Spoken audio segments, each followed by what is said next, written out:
The Austrian Ministry of Defense has confirmed that it will select the KC-390 Millennium multirole transport aircraft made by Embraer, Brazil as a replacement for the Austrian Air Force's C-130K Hercules fleet.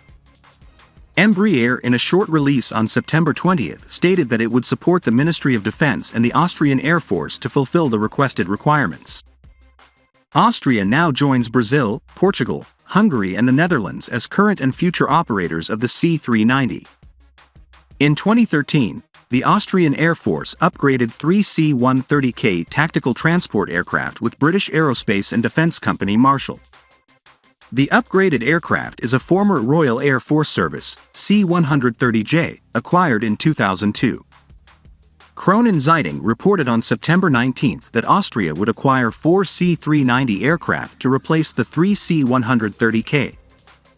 The C-390 Millennium has been marketed by Embraer widely, including to potential customers in the Middle East and Europe. Last June, Embraer delivered its 6th C-390 aircraft to the Brazilian Air Force, FAB.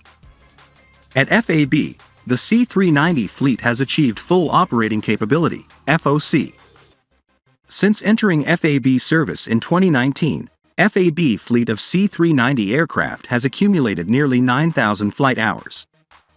In 2022, Embraer and British defense company BAE Systems signed a memorandum of understanding to jointly promote the transport aircraft to Middle Eastern countries, particularly Saudi Arabia, as part of a new export effort. Saudi Arabia currently operates a mixed fleet of more than 30 C-130HJ tactical transport aircraft. The H variant will gradually be phased out and replaced by the more modern J model.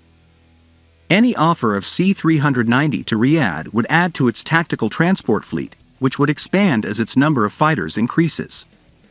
BAE Systems has long-standing relationships particularly in the Gulf region, and has sold aerospace defense solutions to Saudi Arabia, Qatar, Kuwait and Oman in recent years. Embraer had a previous agreement with Boeing to help penetrate the C-390 in markets such as the Middle East, which had expired by the time BAE Systems teamed up.